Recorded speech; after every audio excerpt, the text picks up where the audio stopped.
just slightly past 11 o'clock. I'll just go through a couple of things first before we start the procedures. Mobile phones, if you can, and you possess them, can you switch them to off? Can you check that they are off? If you hear the fire alarm, there is no planned drill, so it actually won't be a practice, it will be real. So head for the exits, the green marked exits in the event of an alarm.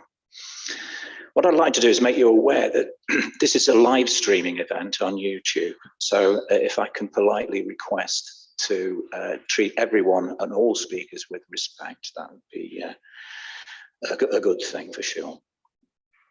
There will be a mandatory break at 11 o'clock according to the Constitution, at 1 o'clock, as you were, at 1 o'clock for lunch. That's as per the Constitution. And when you come to speak and use the microphones, we're in COVID conditions and it is quite difficult with the speech. When you come to speak, press the center button and you will see 2 red lights. And as soon as you finish speaking, deselect that button. If you get any other flashing lights, it will be a technical issue. Flag that up and we'll deal with it. But remember to switch on when you speak and to switch off when you've finished. Okay. So what I'll do first of all, in front of me are officers and councillors of Allerdale Borough Council, and I'll ask them, councillors first, to introduce themselves and the ward they represent, and we'll start with Councillor Tyson. Use your microphone.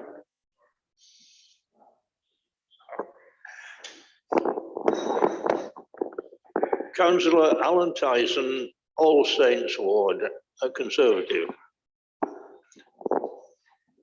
Councillor Alan Daniels, representing Keswick. Councillor Ron Mumby, representing Cockermouth, Conservative. Councillor George Kemp, Mediport North Ward, Independent.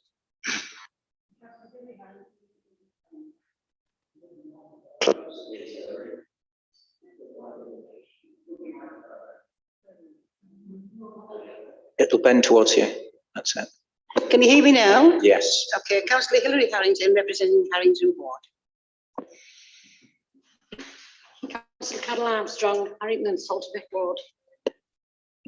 Councillor Paul Scott, St John's, Workington. Janet Fairbrother, Broughton St Bridget's. Councillor Andy Semple, Christchurch, Cockermouth. Good morning, Councillor Anthony McGuckin, St John's Ward, Workington. Good morning, Councillor Elaine Lynch, Wigton and Woodside.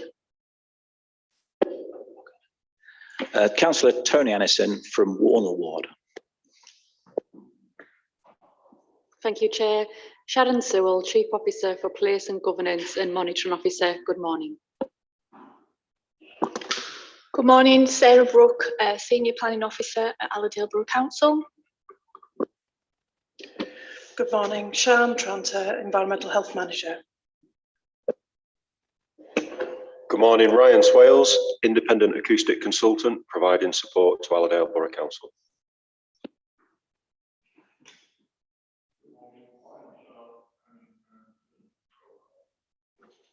Lee Jardine, Democratic Services Officer.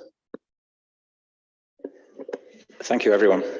Okay, on to the agenda. And the first item on the agenda is agenda item 1, and it's the meeting of the development panel, which was held as a Zoom virtual meeting on Tuesday, the 30th of March in 2021 at 1 p.m. Are there any points of order or amendments made? And does everyone accept those minutes as read? Can I have a nod? Yeah.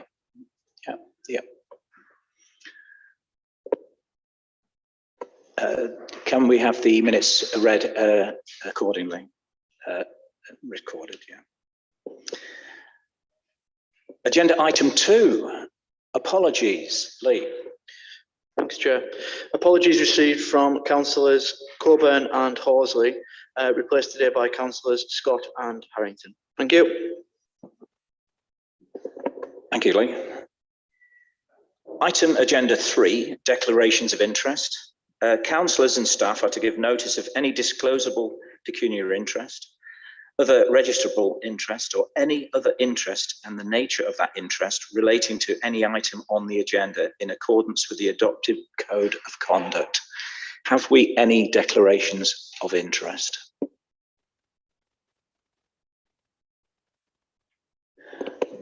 There are no declarations of interest. Agenda item 4, questions. To answer questions from councillors and members of the public submitted in writing or by electronic mail, no later than 5 p.m. on a working day. Allow 2 clear working days before the day of the meeting. Any questions, Lee? No questions received, Chair. No questions.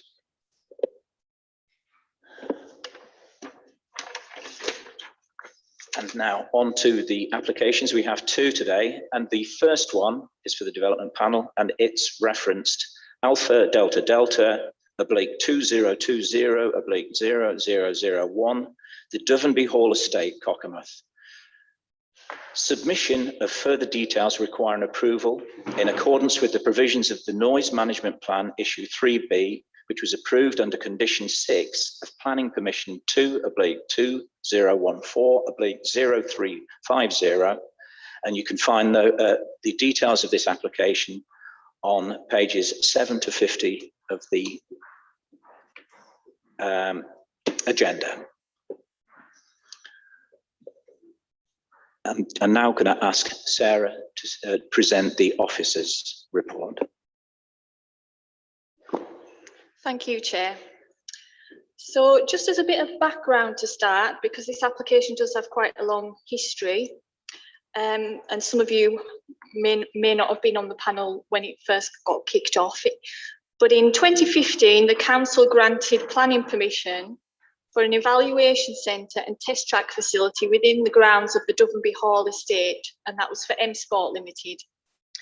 A lawful start was made in relation to the evaluation and test track facility, and the construction is now complete.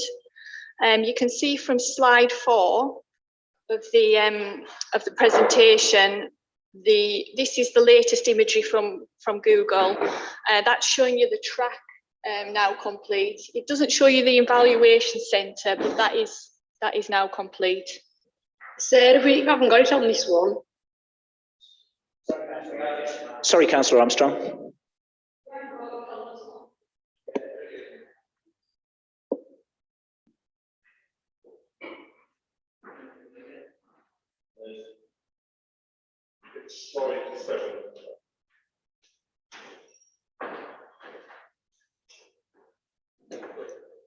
Okay, carry on. Yeah, so that's the aerial shot showing you the track complete. It doesn't show the evaluation centre, but that is now completed as well. Condition 6 of that original planning permission required a noise management plan to be submitted and approved by the council to manage use of the test track, as well as physical testing prior to the operational use of the track to demonstrate compliance with any noise limits set in the community, as would have been approved in that noise management plan. It also requires a review of the noise management plan within 6 months of operational use of the track commencing, and then annually thereafter. In 2016, following an application to discharge Condition 6, the council approved Noise Management Plan Issue number 3B. Noise Management Plan 3B sets noise limits in the community using 3 different noise indices. The LEQ 1 hour, which is the noise level averaged over a rolling 1 hour periods. The LEQ 5 minutes, which is the noise level averaged over rolling 5 minute periods. And the LEF max, which covers instantaneous noise events. The noise management plan also sets limits to the number of days and hours of use relating to the track in relation to those noise limits. These approved details are summarised at section 2.6 of the officer's report to panel, and members have also received directly a copy of that approved noise management plan. And within the noise management plan itself, you can see those limits at section 6 of that document.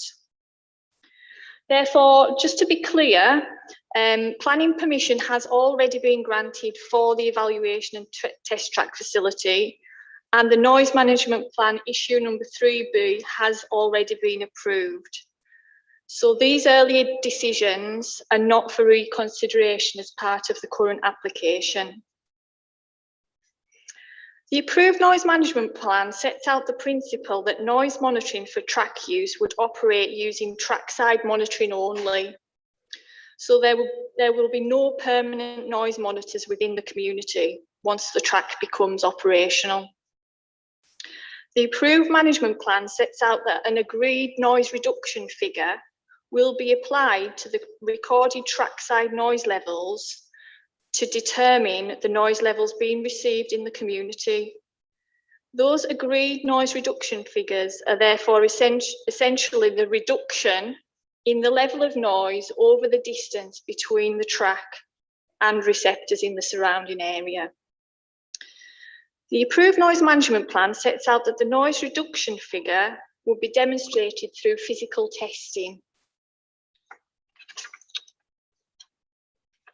along with the most appropriate locations for trackside monitors themselves and the weather monitoring equipment. As the test track was not constructed and the physical testing was not therefore possible in 2016, when the approved management plan was considered, the management plan itself specified that these matters remained outstanding and still required the further written approval of the council. So the current proposal that we're considering today seeks the approval of those outstanding matters from the approved noise management plan. These details are submitted pursuant to the requirements of the approved plan itself, and therefore officers advise that these details are being considered on the basis that they are details that any details approved would need to be complied with at all times when the track is operational. Otherwise, it would constitute a failure to comply with the approved noise management plan and a breach of condition 6 of the original permission.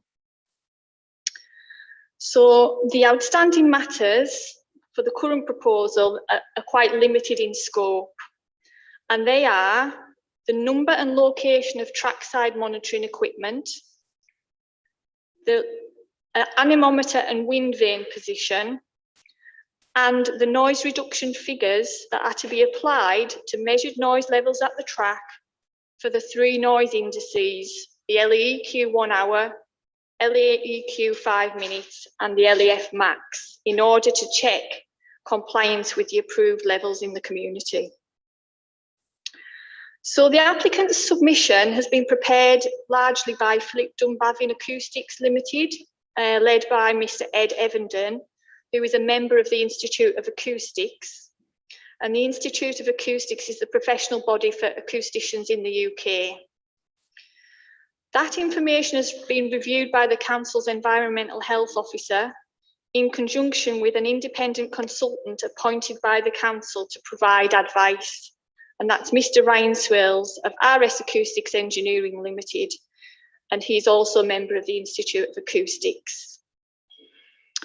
The submission has been the subject of much dialogue and debate between the Council and the applicant over the preceding 10 months since it was submitted back in September of 2020.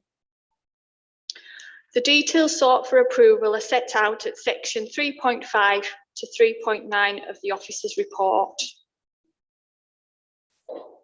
So briefly, these details are: 1 trackside monitor is proposed for operational use, and that is positioned approximately 2/3 along the straight of the track that lies adjacent to the evaluation centre. So if you look on the screen at the moment, you'll see the evaluation centre is the red building in the centre of the screen, and just to the south of that building is a circle, and that is the position of the trackside monitor.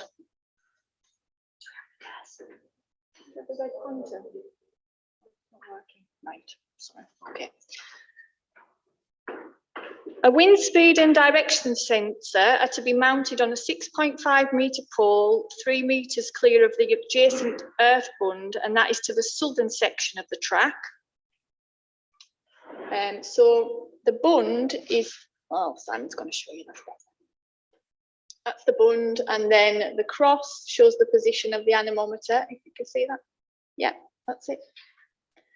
And then to the right, Simon, you can point out the cross section to the bottom right of the screen. So that shows the cross section through the bund and the anemometer with the weathering equipment on the top of that pole. In terms of the noise reduction figures submitted, we've got 30 decibels for the LEQ 1 hour noise indices and the LEQ 5 minute noise indices. For the LEF max noise index, the proposed noise reduction figures are 39 decibels for those areas where the community level is limited to 73 decibels, and that's in the blue zone, which is shown on the approved plan annexed to the noise management plan, and that largely covers the area of housing within the village. It's on page 15 of the noise management plan if anybody's got that with them. And then it's 36 decibels where the community level is limited to 76 decibels, and that's the yellow zone as shown on page 15 of the approved noise management plan. So the application has received in excess of 100 letters of representation, both in support and objection to the current proposal. We've attempted to summarise the points raised in Annex 1 of the report to members, but you'll see from the length of that annex that the letters themselves have been quite detailed and technical in nature. Members' attention is also drawn to the late list, where further representations have been reported subsequent to the finalising of the officer's report. This includes representations from MAS Environmental Limited, a consultancy appointed by a member of the public, and that provides an initial review of the submission. And the points raised in that submission have been summarised on the late list itself. 2 further neighbour representations of objection have also been recorded, and they are summarised on the late list also.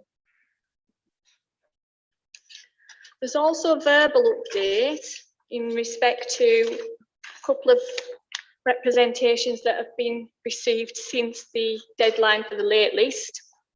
So the verbal update is a response from Papcastle Parish Council, and that raises no objection to the proposal. There's a further neighbour representation raising concerns that the council has failed to provide information to enable them to respond to the application being considered. And they also state that the Environmental Health Officer has not objected and does not address concerns of over 300 days a year of use creating excessive noise from cars constantly accelerating and braking. A further response repeats a number of concerns that have already been raised in earlier representations, but very quickly they relate to the location of receptor monitors during the testing, and that they are contrary to the noise management plan and WHO guidelines and the development panel's requirements. Continues to question that track centre is the most consistent position. It continues to, sorry, that's in relation to the monitoring equipment. Track centre is the term used by the applicant to refer to the proposed position of the noise monitoring equipment. The representation continues to state that the test results vary too greatly to accurately determine the noise reduction.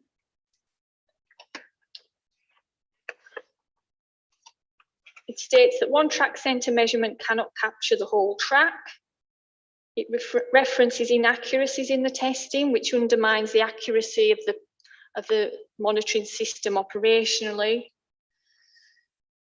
It references that the noise meter manufacturer has said it's not able to accurately measure LAF max as cars pass too quickly.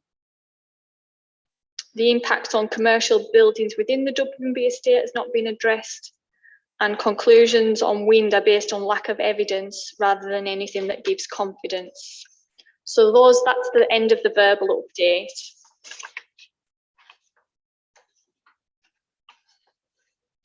So I'll go on to a summary of the assessment. Officers acknowledge that the details submitted for approval are technical in nature and have sought the independent advice of a member of the Institute of Acoustics. Both are available today to answer any technical questions that members may have. So that's our Environmental Health Officer at Allerdale and Ryan, who are sitting next to me. The assessment of the details submitted for approval have been presented in detail in the officer's report, and I don't intend to repeat that, but I would note the following points. In relation to the physical testing, the details sought for approval are justified using the physical testing data gathered in July 2020. Therefore, the robustness of that exercise in itself is essential, and that has been scrutinised by our officers and our advising consultant. The scope for that physical testing undertaken in July 2020 was approved by planning officers of the council following consultation with colleagues in environmental health. And the event itself was attended by environmental health officers. Section 12.4 to 12.7 of the report summarises the physical testing itself. This utilised simultaneous measurements at 8 trackside locations and 8 locations in the community. No concerns have been raised by environmental health or our appointed consultant in relation to the testing scope itself for the undertaking of the physical test, nor the conditions in which the testing was undertaken. In considering the details that are requiring the council's approval today, we'll start with the trackside monitoring equipment. So as you've seen from slide 3, a single monitor is proposed adjacent to the straight running closest to the evaluation centre. This follows assessment of the noise measurements taken at the locations around the track during the physical testing to identify where the loudest readings were experienced. So that looked at the characteristics of the noise as the cars went around the track. So it picked up what the measurements were on the straights, what the measurements were going into the bends of the track, because the measurement points were positioned all around the track. So the submission puts forward that when vehicles are under heavy acceleration with an open throttle on straight sections of the track, this is when they will generate the maximum LAF max levels during track use, and that the data demonstrates that the most consistent and accurate location for the noise monitor is at the track centre location. The submission presents the physical testing data to support this position. This has been a matter of detailed discussion and debate during the course of the application between the applicant's acoustic consultant, the council's environmental health officer, in conjunction with our appointed consultant. It has included the consideration of pop and bang type noise measurements and tyre squeal, and where those would be generated on the track, which telemetry points where the monitors are would have picked up that noise, and whether they were generating levels that were higher than the track centre or not, in terms of the straight section where the car's under heavy acceleration.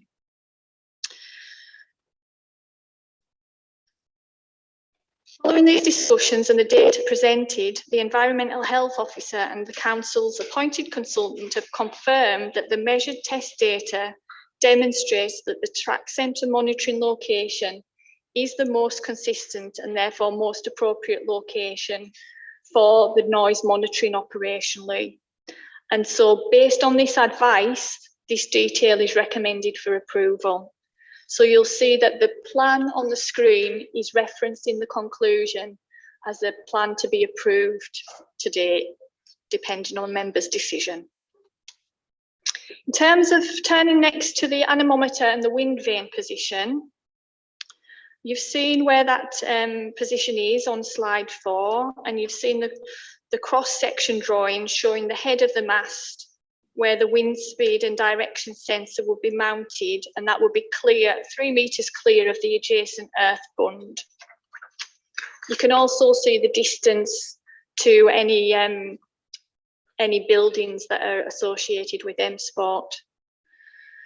The Council's Environmental Health Officer has confirmed that the details of the anemometer and wind vane are acceptable and should not be adversely affected by either track activity or nearby buildings. And based on this advice, this detail and the plan that you can see on the screen is also recommended for approval. Turning to the noise reduction figures, I just, again, sorry if I'm repeating myself, but the noise reduction figures for each noise index is the difference between the noise measured at the track and the noise measured at the representative receptors.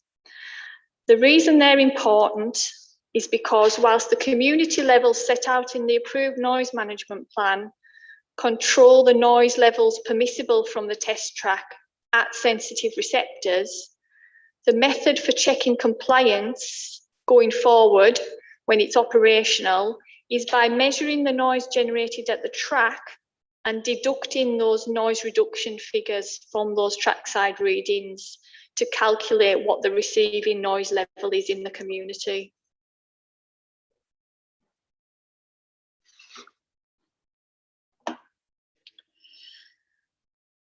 The noise reduction for both the LEQ and the LEF max noise indices are derived through assessing the sound level data and audio from the testing undertaken in July 2020.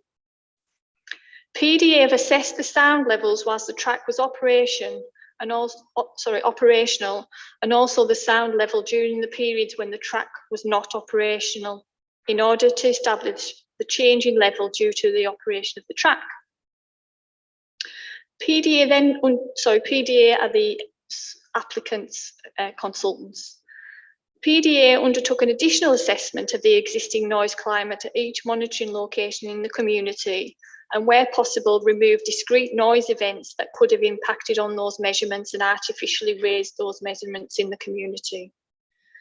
Again, there's been extensive dialogue undertaken between the applicant and the council in relation to various matters relating to the agreement of these reduction figures over the last 10 months, and even before that, before the application was submitted.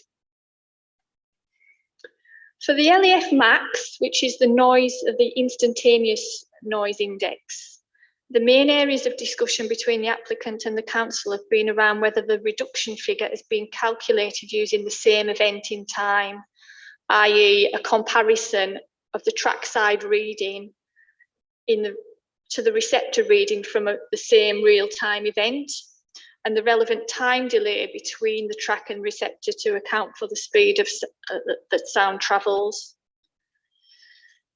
The council's appointed acoustic engineer notes that when looking at the time delays and the corresponding receptor values, there is a range of noise reduction values, and the result can vary depending on the time interval chosen. However, he concludes that following a comprehensive examination of the measured sound level data for receptor 5 in particular, which has the lowest LEF max reduction figure, the approach adopted by this applicant is considered to be reasonable in deriving an appropriate LEF max noise reduction value. The council's environmental health officer also confirms that the figure of 36 decibels is robust, having applied a 2.3 second delay and having assessed the test data and listened to the audio readings.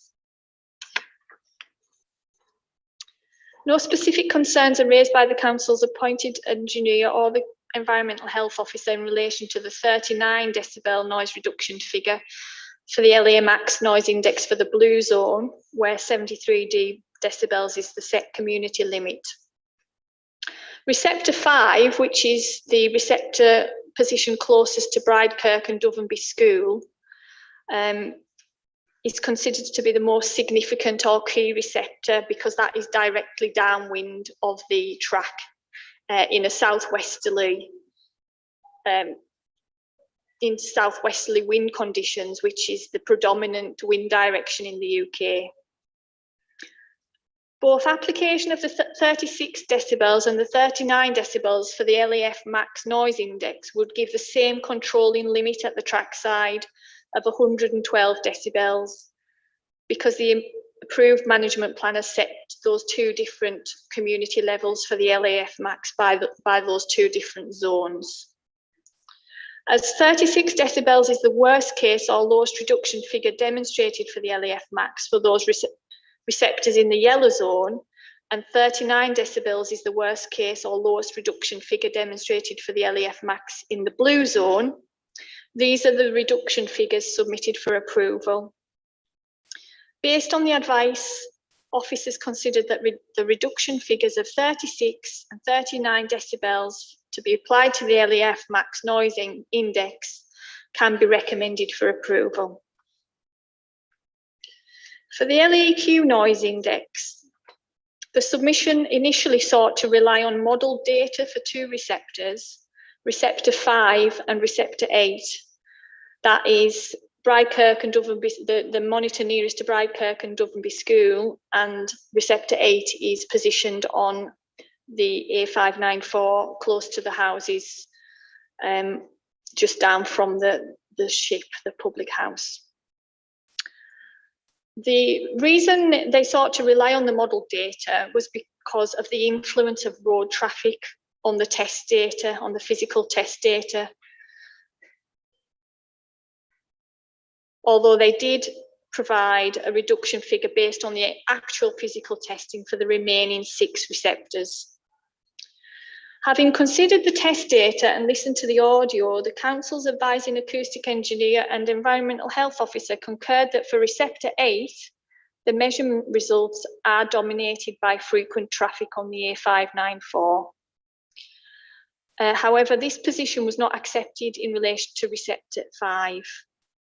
A further assessment of the physically measured data was requested and undertaken over shorter time periods, where it could be seen, it could be heard in the physical testing that the measurements weren't being affected by local traffic. And they were then used to determine a revised reduction figure. So those shorter periods were over approximately 85 seconds, which allowed for a complete circuit of the test track. And that further assessment provided a revised reduction figure of 30 decibels for the LAEQ, and that is for the 1 hour and the 5 minutes. The further assessment has subsequently been considered by the Council's Environmental Health Officer and appointed consultant, and both confirm that the revised noise reduction figure of 30 decibels for Receptor 5 as the worst case representative receptor has been robustly demonstrated. As this is the worst case or lowest reduction figure demonstrated from the 8 representative receptors, this is the reduction figure submitted to us for approval.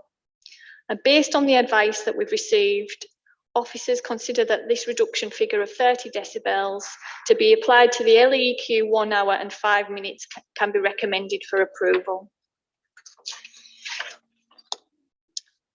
Section 4 of the document Application of Noise Reduction Factors to Demonstrate Compliance with the Community Noise Level specifies these reduction figures for operational use. That document, Section 4 of that document, is put forward for our approval today, and it's referenced in the conclusion of the report as one of the documents that we would be approving.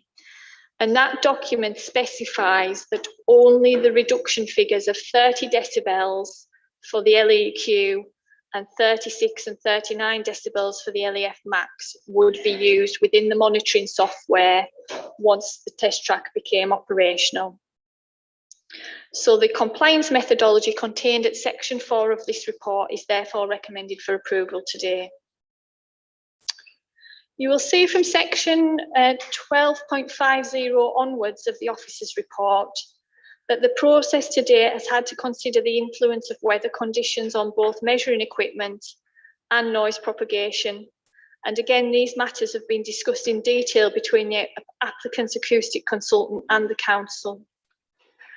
It's been necessary to consider such influences in the context of the physical testing already undertaken for determination of the reduction figures, as well as going forward once the track becomes operational, to ensure that the differing weather conditions would not result in breaches, even with the approved reduction figures being applied. Members will see from the report itself that consideration has been given to the impact of weather on the monitoring equipment itself, consideration of wind speed and direction during the physical testing, particularly in relation to industry standards and the prevailing wind direction for the UK, which is a southwesterly, as were the conditions on the day of the test. The influence from weather conditions in the winter months, such as wet or frozen ground, in particular consideration of whether any correction is required for certain weather conditions, such as stronger winds. And that has stemmed in the main from a reference in the original environmental statement that referred to the possible need of a plus or minus 7 decibel correction in certain extreme weather conditions. The council's environmental health officer, in conjunction with the advice she's received, has concluded that she is satisfied that the physical testing has been carried out in a robust manner in favourable meteorological conditions for noise propagation, i.e. in a southwesterly, which is the dominant wind direction in the UK, and in accordance with all relevant UK standards. Further, it's advised that based on the guidance and the evidence presented, it is not necessary to restrict activities on track in certain weather conditions or apply a correction to the proposed reduction figures in adverse weather. Finally, it's noted that once operational, will continuously monitor weather conditions, and this information will feed into and form part of the ongoing review process of the noise management plan that's required for condition 6. So to conclude, the purpose of this application is to consider only those matters that the approved noise management plan sets out as still requiring the further approval of the council. These are detailed at section 3.1 of the officer's report and specifically relate to the number and location of noise monitoring equipment, the weather monitoring equipment, and the agreement of the noise reduction figures for the 3 noise indices that will be fed into the monitoring system once the track becomes operational. These details have been submitted to the council for approval pursuant to the requirements of that approved management plan. The council is therefore considering the application on the basis that the details approved would need to be complied with at all times. Otherwise, this will constitute a failure to comply with the noise management plan and thus a breach of condition 6 of the original permission. Based on the advice of the council's environmental health officer and the council's appointed acoustic engineer, after having considered all the evidence from that physical testing that's available, the details as bulleted at section 13.14 of the officer's report submitted for approval in May are considered to be acceptable and are recommended for approval. Finally, condition 6 provides a mechanism for review of the noise management plan. Officers have noted that many detailed technical concerns have been raised by various objectors to the proposal. And whilst it is considered that the proposed details should avoid unacceptable community impacts, if in practice difficulties are encountered, then there will be the use of that review process to address issues that do arise. The recommendation is for approval. Thanks, Chair. Thank you, Sarah. Lee, can we go through the objectives, please, the speakers? Thank you, Chair. The first speaker today is Peter Nicholson. Peter, once you're ready to go, you'll have 5 minutes.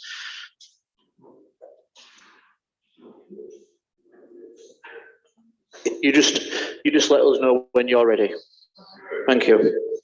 Mr. Nicholson, if you can just indicate when you want the slide moved on, and then we'll respond accordingly, please.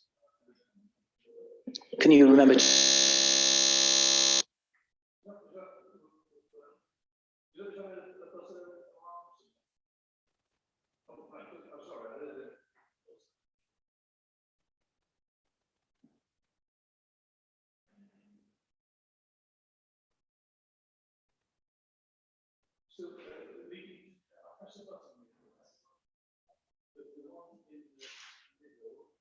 Oh, something's gone. Yes, there's a red light on. Oh, right, I beg your pardon. Testing. Can you hear me? Okay. So if I get myself ready, and are we ready? Tell me when to ready, steady, go. Just on you, Peter. Thank you very much, Councillor.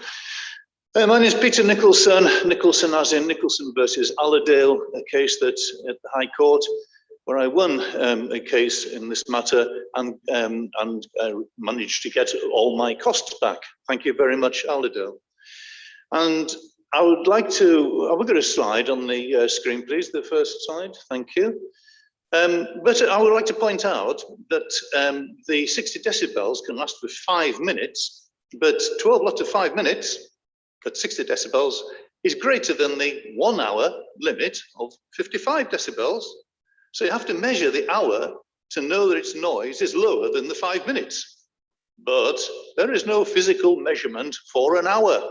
The zone map, if you can get the zone map on the screen, I'll just, I think it's slide, can you do that please? The slide one? Anyway, carry on talking, you can see the zone map eventually. In the zone, you can produce 76 decibels as often as they like until they exceed a 5 minute period and until they exceed a 1 hour period. But again, they haven't measured the 1 hour period at all. The Environmental Health Officer report only uses 85 seconds. Can you get the slide with the picture of the circle around Dublin? Thank you.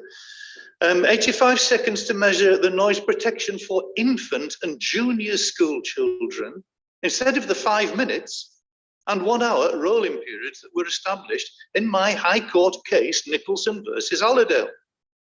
Noise measurement for the village on the A5, I called the R8, are discarded.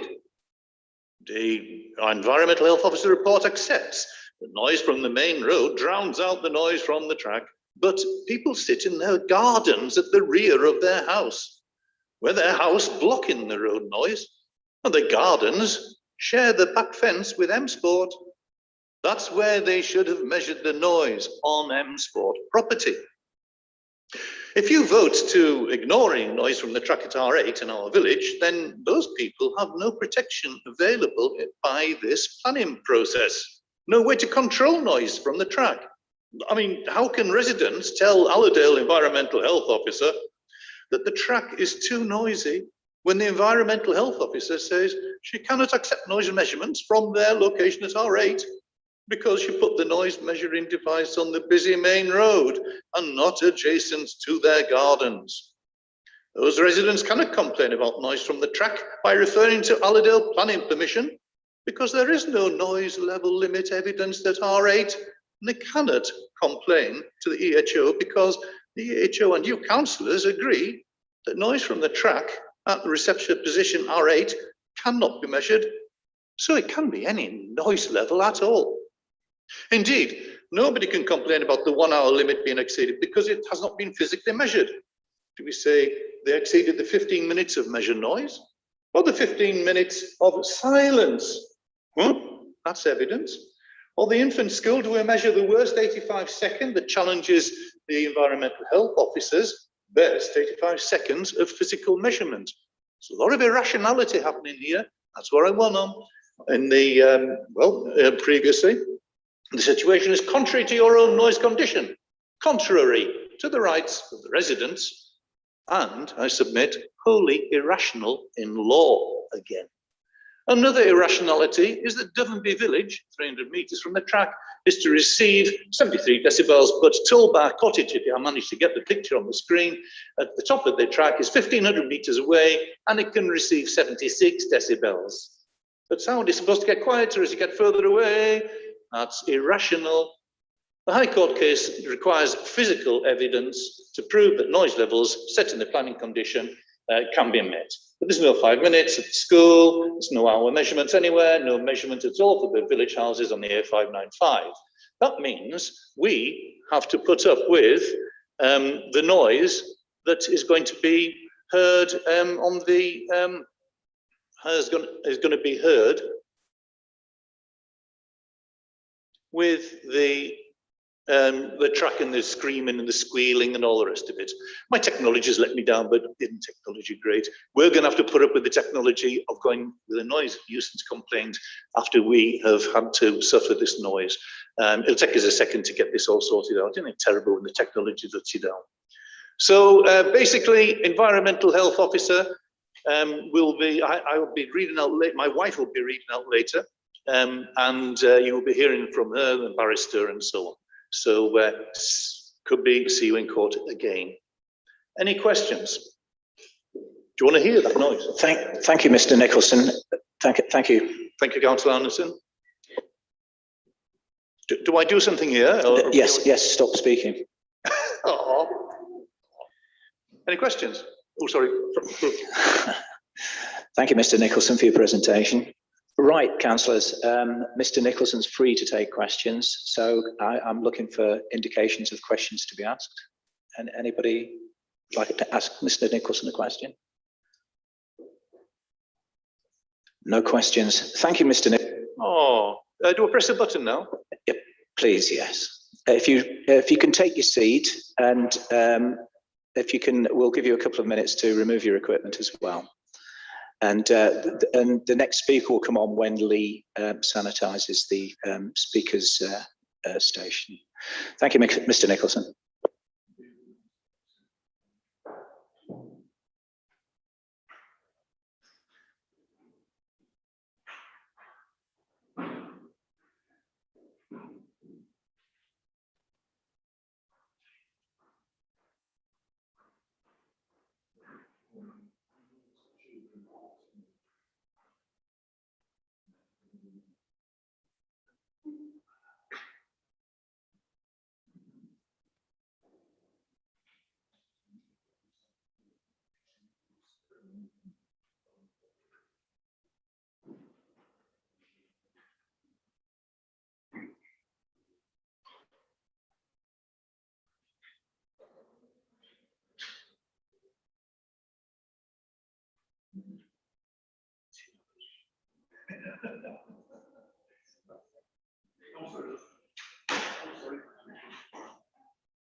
Okay, councillors, can we have the next speaker, please? Mr. Ian Chambers.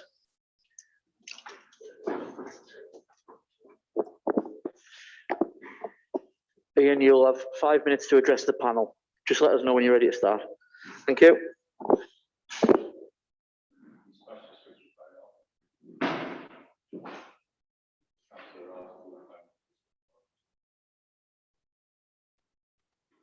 Okay. Good morning, everyone. My concerns centre around the derivation of the agreed noise reduction factor, specifically the role that Receptor 5 plays. I agree with the AHO where she states that R5 is the most sensitive of the receptor locations. This location has, over successive tests, seen the highest instances of observed noise. However, it also, along with R8, is proving the most difficult to get good data for. This is attributed to local traffic noise, so much so that over successive reports, the applicants found no correlation between the noise generated trackside and these receptor locations. However, after extensive analysis, they have managed to isolate 85 seconds worth of useful data, apparently enough to derive the LEAQ 5 minutes and 1 hour of 30 decibels, and the LA max ANR of 36 decibels, which is the worst case ANR being applied to all receptors, as you've been told. Let's put this into context.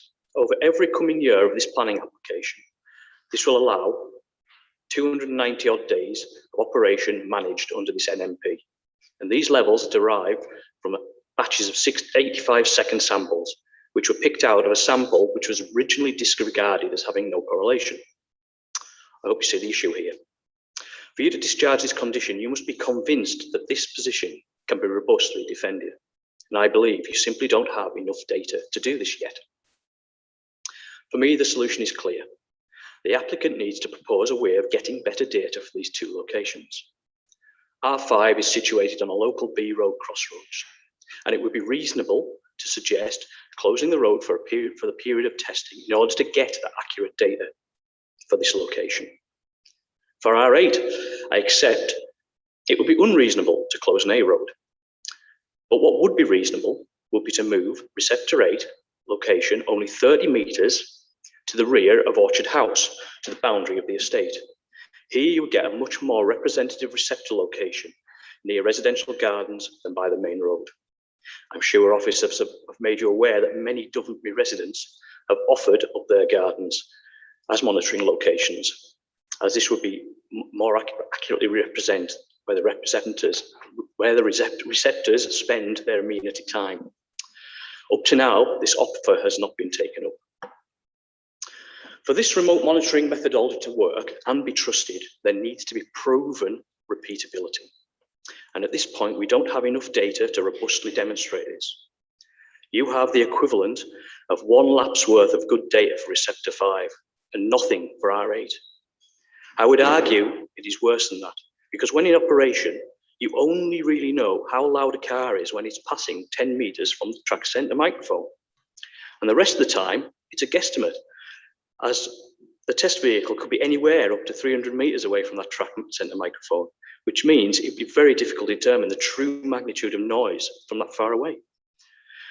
This issue could be made better by using the telemetry point locations to measure noise operationally around the track perimeter too, giving added confidence regarding noise attenuation across site, and allowing the applicant to build the body of evidence it needs to give confidence in the system, which is currently lacking. This is not about whether you support the development. That has already been decided. But do you feel that agreed noise reduction factors have been robustly proven with sufficient rigour to effectively protect the surrounding people and fauna to the levels agreed under the condition? I would assert that the operator would struggle to know the noise a cow is producing on their own site, never mind within the community, and would therefore fail the most basic requirements of this condition. They need to be able to present physical evidence for the instantaneous LA max, as well as rolling 5 minutes and 1 hour periods for all receptor locations. And this has not been provided, and therefore cannot meet the terms of the condition and that of the High Court, which have enshrined that requirement. It is critical to being able to define the category of noise for any given day of operation. So it is really quite important. Thank you very much. Thank you, Mr. Chambers. If you remain seated, I'm going to ask councillors if they can put some questions to you. Councillors, anybody want to raise any questions with Mr. Chambers? No questions from the councillors. Thank you, Mr. Chambers. If you take your seat, and the next speaker will be called after the speaker's station has been sanitised.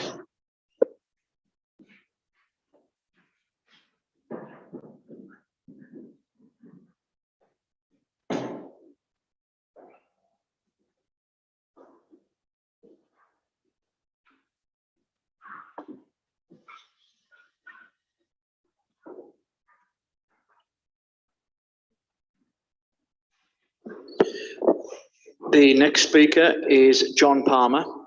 John, you'll have 5 minutes. Just make it clear when you're going to start. Thank you. Okay, I'll start. Morning, councillors, officers, noise experts and members of the public.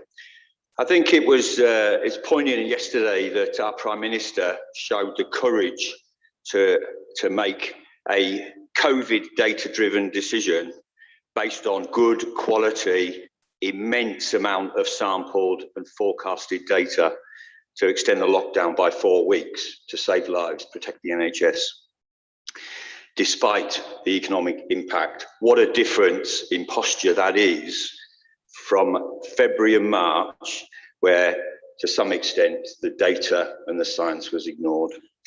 And we've heard this morning intense scrutiny and evidence from noise experts around essentially 1 day's testing in July 2020. Sorry, in my slides it talks about September. I have a condition, it means I have a bit of a mental fog right now. So the real challenge here is that this decision rests on a weak hypothesis. Now, my career has been intertwined with statistics and use of statistics to sample, collect data, evaluate, qualify, verify and validate approval of facilities that could have detriment to the environment. And invariably, the rigour of testing is significantly more than 1 day. And I'm interested in that the forensic analysis by noise experts of 1 day's data ignores statistical common sense. And I'll come to that. So I've three key points really. It's the challenge of the statistical rigour on improving this weak hypothesis of these noise reduction factors in the way that my neighbours have already pointed out. Particularly receptor rate, 85 seconds of data that, if that's incorrect, would impact on the life of Brycote Daventry School, let alone the residents for many years to come. And also the economic impact of all this playing out in the future. So I'll skip very quickly through my personal view that the data and the approach to sampling is completely inadequately limited to around 1 day's worth of data for such an important, both economically to the developers and to MSpeed and to the local community and residents for many years to come. 1 day's data, come on. It's also what fascinates me is the level of rigour of testing, evaluation, the whole raison d'etre of the test track is to fully evaluate and verify the performance of cars because there are defined international standards, ISO standards 1693, 2016, to put cars on the road. It is about statistical rigour. And the slide, not in sync, excuse me, the councillor asked to switch off all phones. Can you bring the slide up, please? The table on the right there shows a standard statistical table that shows on the left for any given population the size of sample that will give you a high degree of confidence, i.e. minimum margin of error in the data you're collecting. So even if you consider days of operation over 10 years as input, that should, for statistically high confidence decision, require 290 days of testing. For 1 year of operation, 90 days of testing. Now, there are statistical means to gain confidence from smaller data sets, but no statistician, and whether noise expertise have been asked this question, what is the margin for error in this data? No statistician would conclude that such a limited sample size can infer a robust and strong hypothesis. Next slide, please. So the data on the right, noise receptor 2 is outside my house, and the line you'll see, the 50, on this slide, the line seems to have disappeared. You see the 50 decibel line and the 60 decibel line. So that shows a timeline of all the noise data collected by the noise monitoring equipment at Receptor 2 over the course of the testing period in July. So what you see there, and this is the flaw, again, in statistics, the mean is a very poor measure of predicting a future reality, because what you miss is the wide variation in results. By picking the mean, you fish where the big fish swim. Really, it gives you the answer you want. Therefore, in deriving these noise reduction factors based on a mean is flawed statistics. And I would ask you guys as councillors who on this heavy weight of responsibility to ask the noise expert to support. Does the data collected give a high degree of confidence, or does it, because of the limited amount of data, give a high margin for error?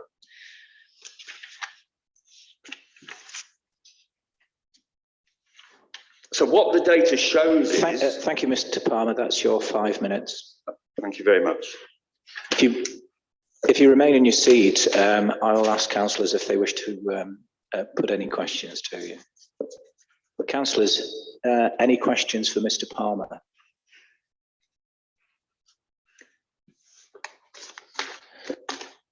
No questions for Mr. Palmer. Thank you, Mr. Palmer.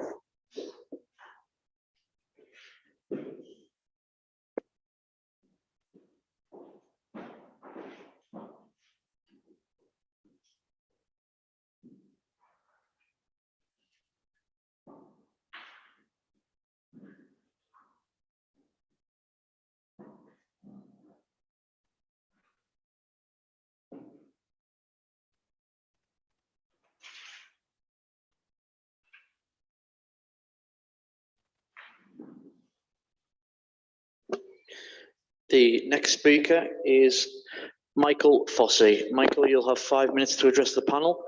Please can you indicate when you're ready to speak. Thank you.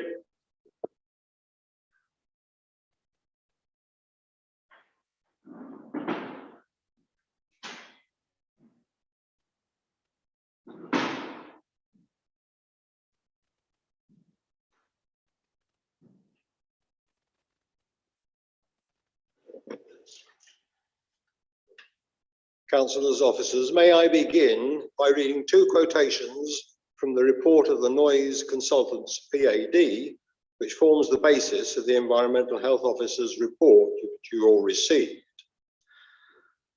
From paragraph 12.48, it says the physical testing has validated the original assessment of impact, demonstrating a no more than negligible or minor impact on community arising from operation of the track. From paragraph 12.24, PDA have calculated the LAEQ noise level when the site is not active and the noise level when the site is active to determine the noise level experienced at the community when each vehicle runs on site. At each receptor location, the existing noise climate was high, such that its influence presented difficulty in determining agreed noise reductions for LAEQ assessment over 1 hour and 5 minutes. The results have indicated that there is no discernible difference in noise levels experienced in the community with and without the track being operated for LAEQ. Both those statements would cause Dunby's residents to laugh mockingly in total disbelief. Over the last 6 years, residents have frequently experienced vehicle noise from M-Sport cars, and that experience allows us to say that those statements are simply untrue. The background noise varies greatly with time of day and time of year. For example, the recent silaging which has gone on around the village has meant that we've had a large amount of noise from a constant stream of tractors from morning until night. On the other hand, when there was an afternoon World Cup match, silence. Short-term sampling of the sort carried out by PAD is by definition unrepresentative and cannot sensibly be used to calculate background noise using the same agreed noise reduction for houses near the A594 and those which are remote from noise sources. It makes no practical sense. However, it is convenient, if misleading, for a single monitoring device which is remote from houses. For new tracks such as this, the World Health Organization has guidelines and they are clear. In section 4.3.1, the guidelines state that existing traffic noise is a nuisance noise and limits should apply to combined track and traffic noise. The reason is simple to see. Let us assume that background noise is very close to the upper limit for permitted noise. PAD's logic says that this noise should be discounted, ignored, and that it is perfectly acceptable to add to this noise a further layer of maximum noise from vehicles, so making the total noise well in excess of the noise management plan. They insist that the noise management plan only applies to track generated noise and ignores background noise. The noise nuisance experienced by people in the village is the total noise from all sources. M-Sport chose to site their track beside an at times busy main road, and just as they had to accept the limitations of an awkwardly shaped site for their test track, they must also accept the acoustic limitations for their choice of site. Local people should not have to pay the price for their perhaps unwise choice. For this reason, the often repeated request from residents for monitoring near to people's houses should be acted upon and replace a system which is based only on one microphone and an algorithm. And that is what is being proposed. Monitoring in real time at real people's homes where the noise is experienced will have a credibility which the current proposals clearly do not. Technology to do this exists, and this approach has been adopted when first suggested. The track may well have been in operation years ago. Members, I respectfully ask that you refuse this current application. Thank you, Mr. Fossey. If you can remain seated, I'll ask councillors if they wish to put any questions to him. Councillors, have you any questions? Indicate by raising a hand. No questions. Thank you, Mr. Fossey. If you wish to take your seat. Is it possible for me to ask for no, clarification from the officer who presented the report? No, Mr. Fossey. Okay. I'm afraid 5 minutes or so. Thank you.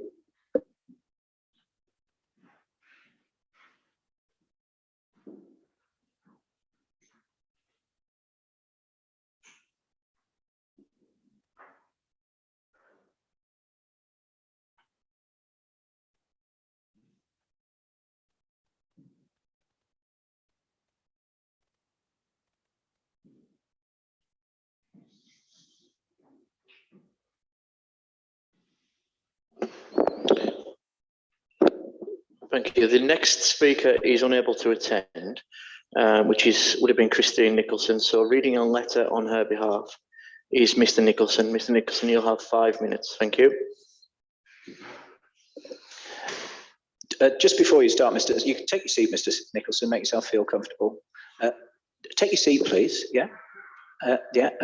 What I'm going to just say is to councillors, be aware this is a reading of a statement and questions will not be posed afterwards. Thank you, Mr. Nicholson.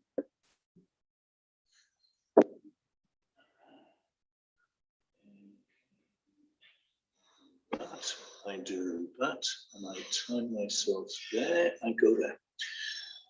This is from Christine Nicholson and contains extracts from the barrister Ben Fulbrook, which contains quotations from environmental health expert and acoustician Mike Stigwood. Excuse me, Mr. Nicholson, Yes? can we just pause for just a brief second? I'm sorry about this. We'll hold the clock. What do you want me to do? Just pause just for a brief second. We'll restart the clock. It's just we've got some noise being generated here, so it's okay. You'll have your time. It's just This has been laid out. It's creating a deal of noise. Okay. Can you restart the clock? Restart, Mr. Nicholson, please. Restart the clock. Off we go. Go. And this is from Mrs. Nicholson, who, from her barrister, Ben Fulbrook, and environmental health expert, acoustician Mike Stickwood, who opinioned this. Planning permission can be quashed if there is flawed advice from your technical expert that significantly mislead a committee. Your noise management plan and the judicial review, Nicholson versus Allerdale, both say community levels must be based on physical testing. But the officer's report states that at Receptor 8 village, they dismiss physical measurements and instead use theoretical modelling from the environmental statement. This is precisely what Allerdale Council told Justice Holgate it would not allow, and is contrary to condition 6. So the levels should have been reassessed, but with more appropriate receptor locations. As things stand, there is a risk that any noise reduction approved on this basis would be unlawful. The same error with R5, the infants and junior school. Physical measurements lasted 85 seconds. A technical judgment, and is arguably irrational to use just 85 seconds of data to derive a noise reduction value that applies to 5 minutes and 1 hour for little children in a learning environment. The same irrationality applies to all the receptors, since the testing was only 15 minutes when the track was active and 15 minutes when the track was not active. Is it rational to include 15 minutes of silence as evidence for a 1 hour period? Allerdale told Justice Holgate that it was essential to control noise variation, particularly tyre squeal. Justice Holgate's judgment said the council intended to control variation in character of the noise emitted from vehicles in use on the test track. But neither the environmental health officer's report nor the noise management plan make any reference to tyre squeal or its management. This is striking in a material omission, which again, her barrister says, could render any approval based on the current noise management plan unlawful. The officer's report accepts that robust physical testing is essential, but noise consultant Stigwood states that the report demonstrates council officers have not understood some basic issues over assessing noise impact in this case, such as receptor locations that don't represent noise at homes compared to other noise sources, the failure to report LA90, which is where a noise level is exceeding 90% of the time, and which best informs on the background sound level of an environment and is specifically recognized as a measure of it. He says the failure to consider tyre squeal is simply incredulous. The analysis is based on just 2 15-minute periods of track testing is not fit for purpose, and that approval of the application would be irrational. Any decision to approve noise management plan based on the existing physical measurements is likely to be unlawful, applying the principles set out in Gurry versus Hammersmith 2018. This is barrister speak. Given the importance of this issue and the need for robust physical testing and the unequivocal terms of condition 6 itself, it is, in my view, incumbent upon committee members to address these concerns or undertake further testing, the barrister says. It is important to stress that the 6-month review does not absolve the committee of its duty to determine this approval lawfully, to thoroughly examine all material considerations, including the concerns raised by and on behalf of Nicholson. And a review should be based on physical evidence taken from different and more appropriate receptor locations. That's the point. In order to validate the agreed noise reduction levels. As explained above, the council is under a legal duty to engage with the issues raised by Nicholson. The failure to do so could give rise to grounds for a further successful judicial review of the council's handling of this matter. That is the statement based on barrister's advice and a professional, a competent noise consultant. Thank you, councillor. That's it. Thank you, Mr. Nicholson. If you'd like to return to your seat. Do I do that? Oh, sorry. Oh, right.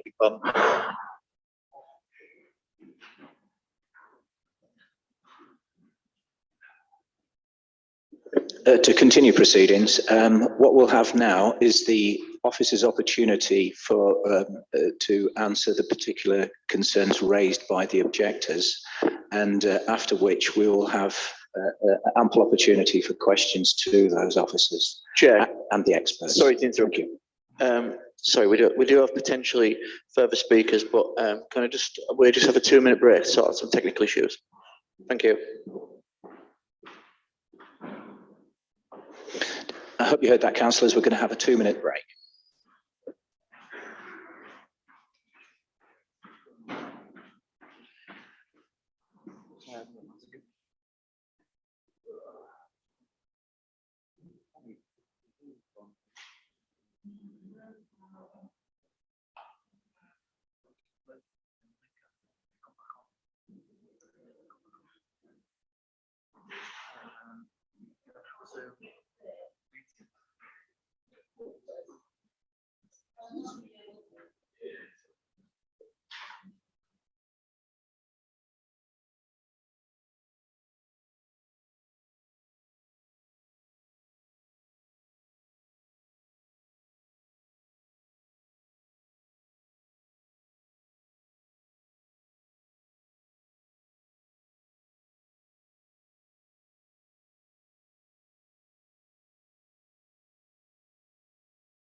Okay, everyone, can you take your seats, please? Can everyone take the seats?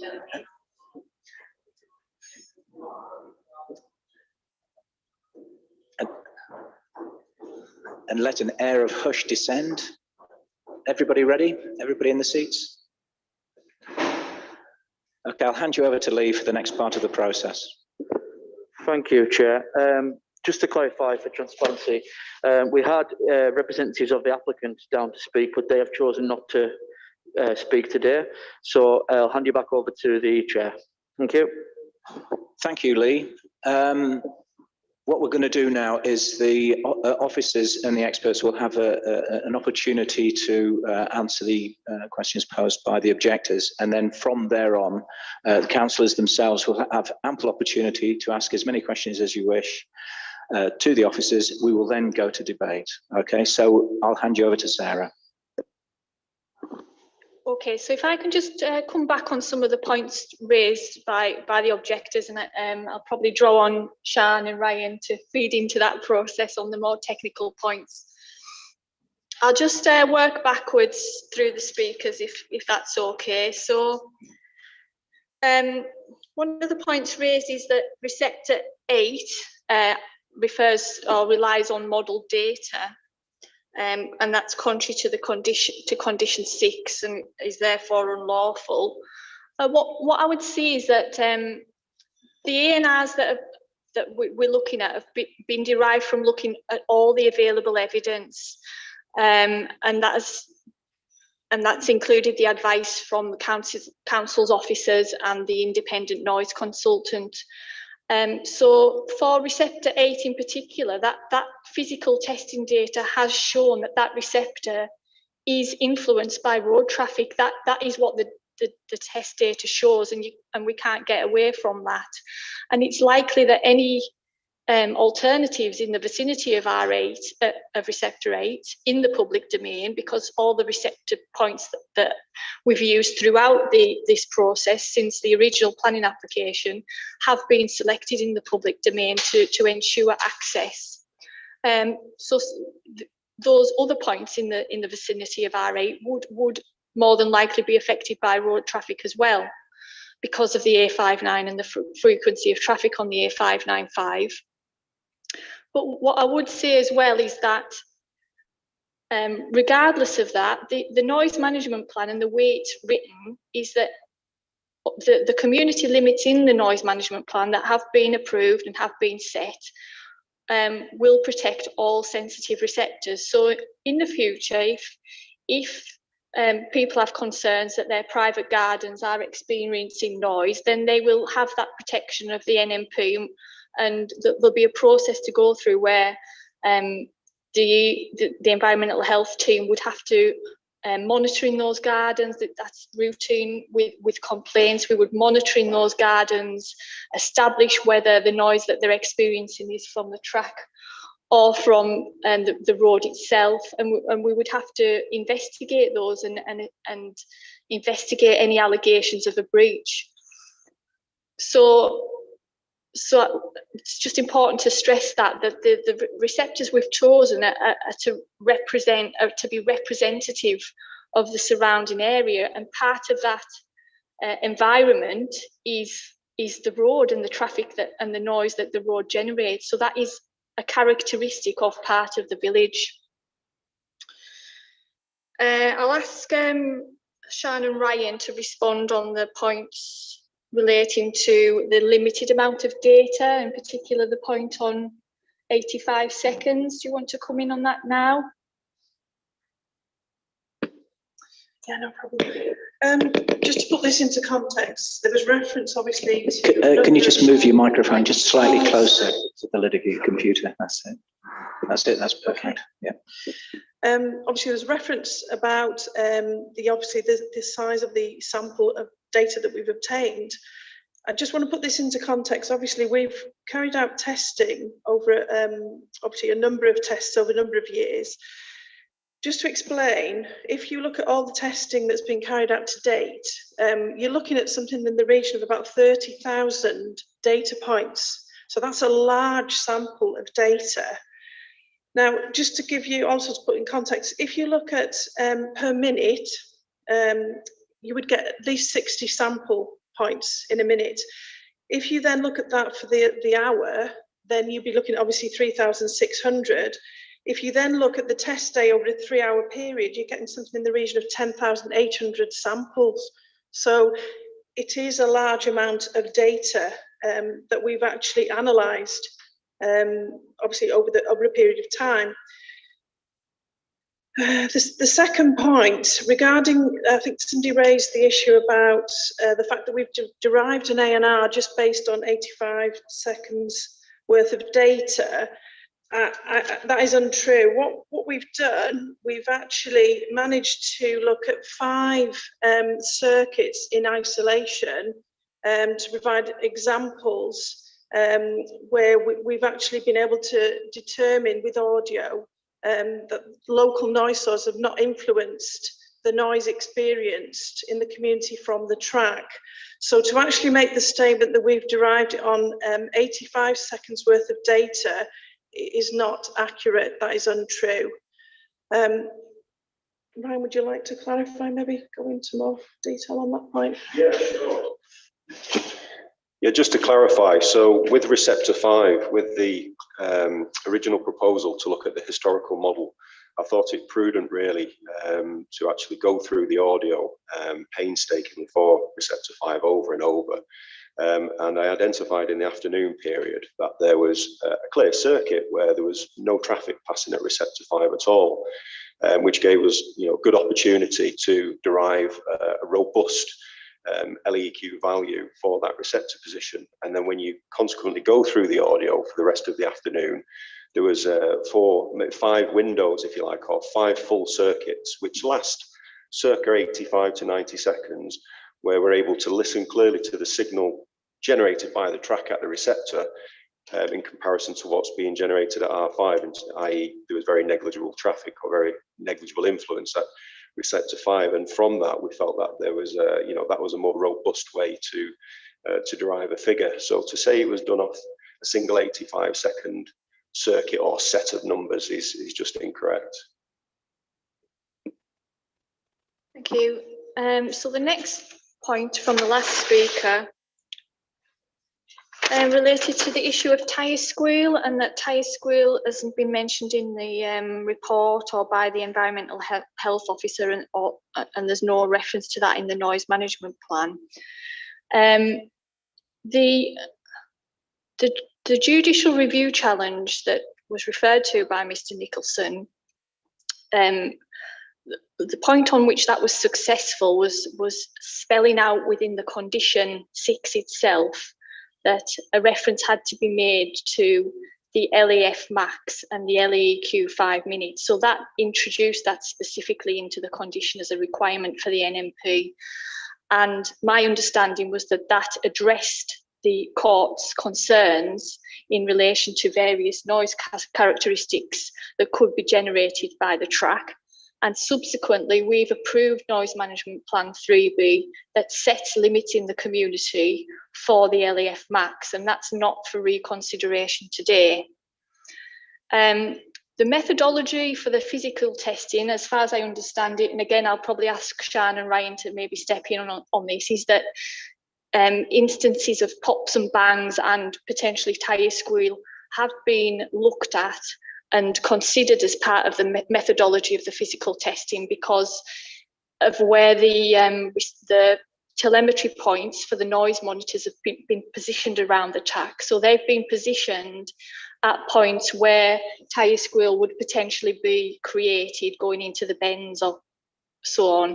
But what that methodology and what that testing has shown is that it wasn't those pops and bangs and it wasn't the tyre squeal events that were causing the highest levels for the LEF max.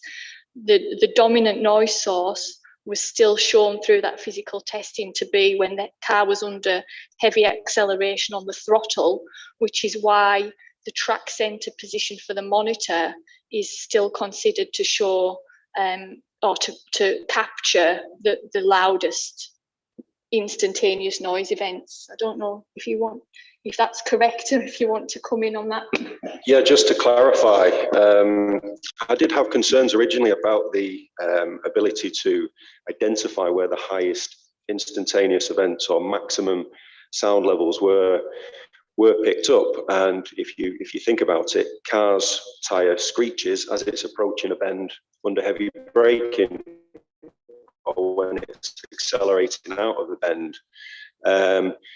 Pops can also accompany gear changes as you're under acceleration. So hence, during the day of testing, as Sarah alluded to, there are a number of microphones set up on the bends, what we refer to as telemetry points. And following the day of testing, myself and Sian, again, painstakingly went through all of the data. And as Sian alluded to earlier, 3,600 sound level values per hour. And we looked at all of the telemetry points, and every single value, bar one second value, was always higher at the track center, which gave us confidence that the track center position was ideal and was capturing the highest sound level generated by the track, which is under heavy acceleration and where there's gear changes as well, followed by a slight pop as the car accelerates past track center. Thanks, Ryan.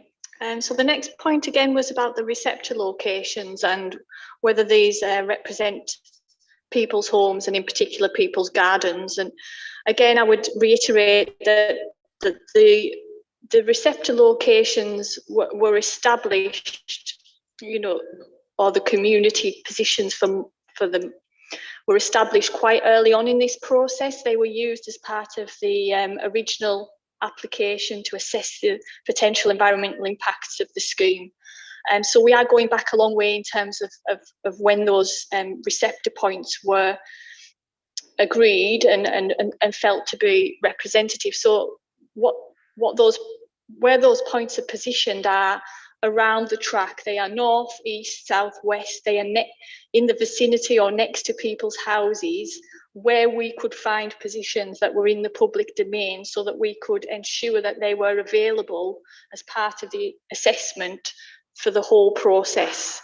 Now, what I would just say is that, you know, again, what I've already said is that the levels in the community will still be there to protect people's gardens, regardless of where these receptor positions have been. So that protection within the NMP is still there and has been set by those community levels that have already been imposed by the noise management plan. In terms of the reference to the the LA90 or the background figure, again, I'll ask Sian or Ryan to step in, but my understanding is that the L90 figure is not relevant to the determination of the ANRs, since none of the community levels utilise the L90 index. Is that correct? Yeah. Do you want to add anything to that, or you? No. No. Okay. And I think the last point from the final speaker was the limited testing periods and not being fit for purpose, which I think we've probably already covered. So I'll just work my way back through the speakers, try and pick up if there's anything else. I would just say on the point about made by the fourth speaker, Mr. Fossey, and he commented on the comments by PDA that the impacts from noise would be negligible, and his experience that is simply not true. I would make the point that the physical testing has been done in a way to generate a high level of noise so that the testing could establish what that reduction figure was. So the physical testing itself isn't necessarily representative of how the track will be used going forward. Do you want to comment on that at all, Sian? Or right, okay. We've covered the sampling.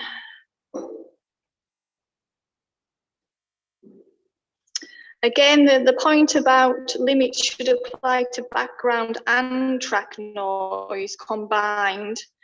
Well, that process that the NMP will only apply to track noise has already been approved as part of the noise management plan. So again, that isn't for today's consideration.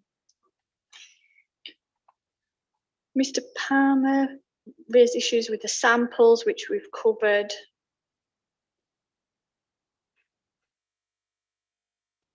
He commented on the mean and how that loses the peak peaks in noise, but the limits, the noise limits that are in the NMP cover both instantaneous peak noise, that's the LAF max, and the average over an hour and 5 minutes. So again, that would be the response on that point. You raised the issue of the confidence in the data. I don't know whether you want to come in on that at all, Sian or Ryan. No, other than to say I've got a high degree of. Okay.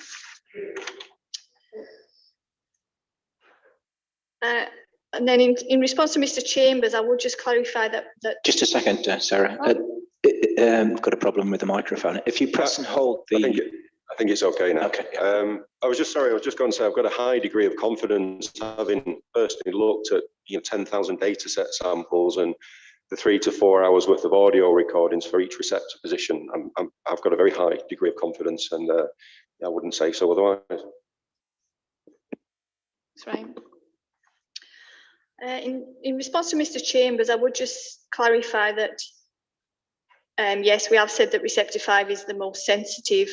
And we have the further analysis of receptor 5 has meant that we have derived the ANRs from the physical data, not just the modelling. And you've already heard the reasons why we feel that the shorter time periods where a full lap was undertaken were still suitable to work out those ANRs for the LAEQ and the 1 hour. I think that's probably all I want to say. Thank you, Chair. Thank you, Sarah. So what I'm going to do now is open the floor to councillors and councillors only. So if you wish to ask questions to any one of the 3 officers, or indeed Simon Sharp as well, please put your hand up, raise your hand. Okay. First of all, Councillor Semple, and then Councillor Fairbrother.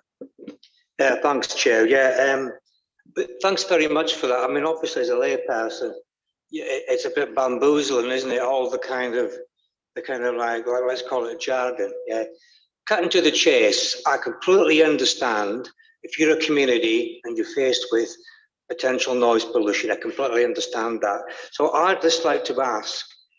I've written down flood advice, theoretical analysis. What you've just explained here. That was really helpful. Could I just ask, from my benefit, in terms of your expertise, what is your sort of experience in these matters? Experience of dealing with sort of potentially controversial developments. Yes, I've got a lot of experience, not just of motorsport, but also things like Surf Snowdonia, where there was a surf lagoon in Wales, which caused a lot of controversy and was a very unique project. So I've got 20 years plus experience. Thank you. Councillor Fairbrother. Thank you, Chair. I just want to ask something which I can't quite understand. So forgive me if I didn't catch the detail. But there's obviously the receptor 5 is the one receptor on the track, and you showed us on the diagram where it was. But there was quite a lot of discussion from the speakers about receptor 8, and that's in the community, I understand. But did you say before that you had several receptors in the community a while ago, but that this how does this receptor 8 then cover all those contingencies? That's what I want some clarification on, please. So there were 8 receptors in the community. Receptor 5 is the receptor position nearest to Bridekirk and Dovenby School, and then receptor 8 was positioned next to Linden House, near to Linden House on the A594, and then there were 6 other receptors dotted around through the village. So receptor 4, 3 and 2 were all within Dovenby village. Receptor 1 and receptor 7 were positioned to the south of the track, and that was next to Station House and South Lodge. And there was receptor 6 in addition to that, which was adjacent to the farm on the near to the A594 as well. So those are that is the context of where the receptors were located in the community. Thank you. So that was where all the data was taken from for the reduction figures. Yeah.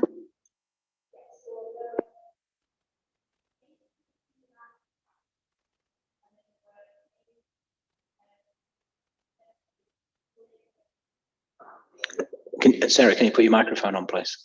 Sorry. There were eight monitors around the track at various points around the track, including the track centre. And then there was noise equipment at the 8 representative receptor positions in the community.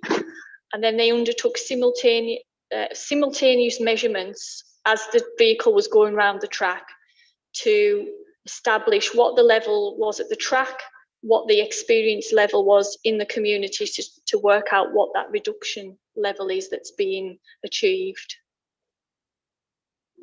Thank you. Thank you, Councillor Fairbrother. Any other questions? Oh, sorry, Councillor Lynch. Thank you. Just going back to that question about the receptors, would it be possible for Simon to point them out on the slide on there, please? Particularly receptor 5. This is the just context. Sorry, this is the A594. So the ship in is here at Crossroads in the centre of Dunby. That's the road from the 594 to the Crossroads by the school. So R5 is at the school. Well, this is where they are. Yeah, and R8 is just down from the ship on the 594. You can see the residential properties on the side of the road. These are the residential properties in Dunby. So that's R8. And that's R5 by the Crossroads. So this is the school. That's the road to Bridegate. That's the road up to Tallentire. That's the road down to the junction of the road with the 594 down to Bellevue roundabout. This is the track. Track centre location is that there. The NEC building is here. That's the entrance into the centre from the 594. So that's R8 by the shipping and the residential property on the 594, and R5 is by the Crossroads by the school. Do you want to point out the other 6? Do you want to know where the other 6 were? No, I'm just those 2. And what I would, just for clarity for myself, yeah, because you have explained it within the report, the main reason why you chose receptor 5 as the one for doing the noise levels. Well, the testing looked at all 8, so it examined the physical testing data from all 8 receptors and all 8 positions around the track. Receptor 5 comes out with the lowest reduction figure, and that's primarily because I think it's directly downwind in a southwesterly wind direction, so that is getting the brunt of the noise propagation for the majority, for the predominant wind direction in the UK. Prevailing, sorry, that's the word. So I think that's my understanding of why receptor 5 has come out as the most key or significant factor for the exercise. Yeah.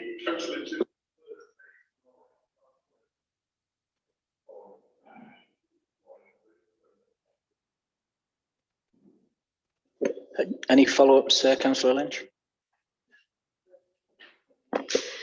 Yeah, just on that, because again, looking through the report and looking at all the testing that you've done, there is reference to throughout the report about the British standards that you followed, and the fact that in some cases with the weather conditions and things, there isn't any British standards as to whether things should happen. I just want to, again, for clarification, that you have followed all the British standards within this. If I could ask that of you. Yes, that's correct. There are no British standards that say you should or shouldn't measure, say, for example, above 5 meters a second. There's a standard where we, for example, assess industrial noise that says you should take caution above 5 meters a second because of the effect that weather can have on the windshield. So an example being during blustery gales, you could just measure in wind turbulence at your microphone if it was 20 meters a second. So for example, it wouldn't be worthwhile or very informative if you was to do measurements whilst there was gusty winds at 20 meters a second. You would choose a day where wind speeds were 5 meters a second or below, for example, in order to not distort what you're actually trying to measure, which is the sound source. So in all the testing that you did, you followed all the British standards that are in place? That's correct, yes. Just to be clear, Ryan and the council didn't undertake the physical testing. That was undertaken by the applicant. But what Ryan's confirming is that they undertook the testing in accordance with those British standards. Any more questions? Councillor Kemp. Okay, I was just wondering if you can point me out the receptors in the actual village itself, you know, where most of the people live. And, you know, can I ask if seasonal things like foliage growth on trees were taken into account? Because, you know, seasonal differences make a lot of difference to noises. Okay.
Any follow-ups there, Councillor Kemp?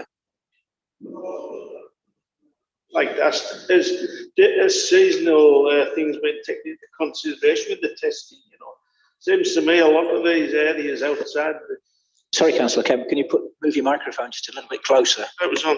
Sorry, you know, it seems to me a lot of these testing stations are a fair bit away from the track, you know. I mean, there's a lot of emphasis been put on the Dunby and Bridekirk School. It's a fair distance away, you know, and there's a lot of trees buffering these areas, you know. So I just wonder if that's been taken into account.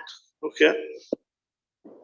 It has been taken into account, and the first thing I'd like to say is a bit of a misconception really about the level of sound attenuation that foliage or hedgerows provide. Indeed, that's why we don't look to block noise with hedgerows or trees, and we have to use acoustic barriers at the side of a motorway. So you wouldn't get much of a change with regards to foliage being sort of, you know, at its densest or not. There are various studies that say, as an example, you'd need a dense woodland sort of 100-meter deep to reduce a noise by a decibel as it travels through. So it doesn't really provide you with that much sound attenuation, but then you've also got the balance. If you was to say, well, let's test that experiment, let's do it again in the winter where there's less foliage, the barriers you've got to come up against is the fact that the weather may be colder and impede sound propagation, and the ground may be frozen, etc., which would affect the sound generated by the track. You know, they would go slower around the track and the noise level would be less. So there's a balance really to be had. Doing the test later in the year wouldn't necessarily yield any more robust or better results than getting favourable results in summer conditions. And the other just point I'd add, Councillor Kemp, is obviously those points, they were chosen and selected for a reason to be representative in the community. So that's why you're saying there's a distance to the school. It's obviously it's a receptor point representative of the experience at that school. So they were specifically agreed previously to be those representative community receptors.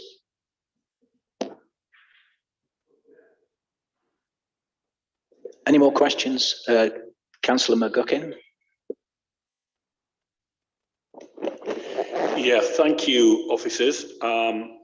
Again, as a lay person, have read an awful lot of this report. We've talked an awful lot about sample representation, and I know at one point 30,000 data points were mentioned. Do you think then that there has been enough sample representation of the data provided to give adequate information? I do personally, yes. Thank you. Thank you, Councillor McGuckin. Any more questions? Okay, I've got one question for Sian. This is for the environmental health people, and it's about the concerns of the villagers, if approved, and to reassurance for the councillors as well about the robustness of the compliance to the management plan itself. Now, can you give assurances to councillors that there will be robustness? I know personally we had a conversation, but if you can give reassurance about that robustness. Yeah, moving forward, obviously into the operational phase, we will be working closely with the operator, particularly with the commissioning, obviously for the software and how that's managed, and obviously looking at the inputs. Moving on from that, we will be actively monitoring ourselves to ensure that there is compliance, not just from my team, but we will also be working with our independent consultant as well to do some verification.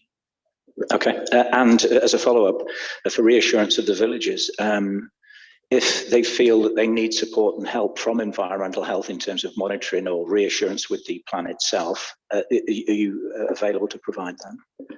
Of course, yes, of course. Okay, any further questions? Yes, Councillor Lynch. Thank you. The residents and the commentators have said about the school and the effect of the noise on the school. Have you had any comments from the school or from the local authority on this matter? No, we've had no objections from the school and they haven't raised any concerns. Thank you, Councillor Lynch. Right. No. Oh, one more question from one more statement from the expert. Sorry, I've just got a point for all the panel members really to discuss how the community limits will work to protect the residents. I think the first speaker, Mr. Nicholson, raised a point about if there was 60 dB generated at 5 minutes and then it carried on every 5 minutes for an hour, we'd have to endure this because nobody's measured over an hour. Well, I'd just like to point out that the 5-minute community limit is set at 55 decibels and the 1 hour limit is set at 50 decibels. That is 5 decibels less. Now, if during operation we generated 55 decibels for the first 5-minute period, And then the track operator was to keep continuously generating 55 dB for the subsequent values, for the subsequent 12 periods over an hour, it would be 55 dB because we logarithmically average the value. So you could see that the operator would exceed the 1 hour value by 5 decibels. Now, to give you another example, let's say the operator thought, well, we can't keep going at 55 dB every 5 minutes because we're going to breach the 1 hour. And they operated at 55 dB for the first 6 5-minute periods, so for the first half an hour, and then they ceased all operation. If you look at that value over the hour, it's 52 decibels, so there's still a breach there of 2 dB. So the operator isn't going to be able to keep continuously operating at 55 dB or anywhere near 55 dB to comply with the hour. To give you a final example, if he was to drive at 55 dB for the first 5 minutes and repeat that 2 or 3 times, he would then have to stop for the remaining 45 minutes to get below that 50 dB for the 1 hour limit. So I just hope that provides a bit more clarification. Thank you very much. Has that led to any further questions? Councillor Semple. It's not really a question, Chair. I mean, presumably we're moving into the sort of debate side. I'd just like to, I'm very, very confident in the NMP, the Noise Management Plan, which I've seen, and I think that protects the community for all the reasons that you've said. So I'd actually, and given the context of what we're agreeing today, I'd like to move that we support the officer's recommendations. Thank you, Councillor Semple. Is that seconded? I'd like to second that, Chair, please. Seconded by Councillor Daniels. Now, what I'll do is belay that because we haven't had a debate. So what we'll have is an open, free and debate for as long as possible. I'm conscious of the time where the Constitution says that we finish at 1, but I think we can go through and have our lunch after this. So what we'll do, there's a motion on the floor by Councillor Semple, seconded by Councillor Daniels. And what we'll do now is I'll open the floor to any councillor to make a statement, an argument, or to discuss generally to try to form opinions.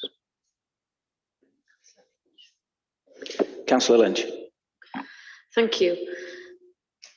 I have looked very closely at this. I've listened to comments. I've asked questions for clarification. And I feel that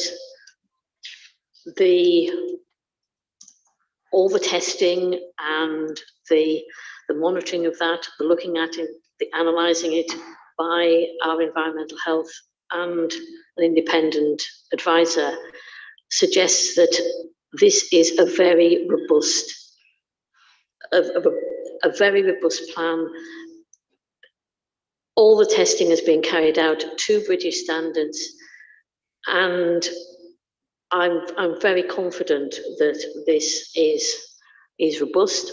As I say, I've asked questions about comments, and particularly I was concerned about, obviously, as the residents, particularly the school, the fact that there's been no comments in any way from the school means that I'm happy that what has been done here, and also looking at the complaints procedure, that again is extremely robust.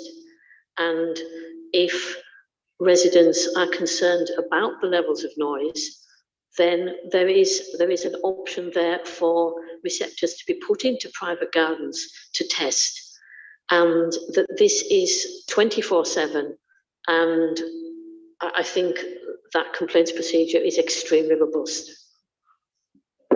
Thank you, Councillor Lynch. Anybody else? Anybody else want anything to say? There's no hands raised, so we'll go to the motion. So the motion is very simple for Councillor Semple, is to approve the recommendation of the officers. Those for?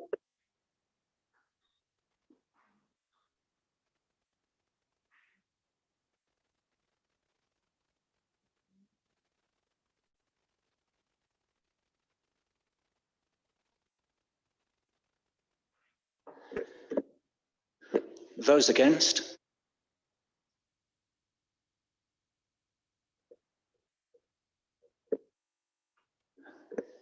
Any abstentions? The motion's carried. Approval of the applicant's application. We will now adjourn for lunch and be back at quarter to 2.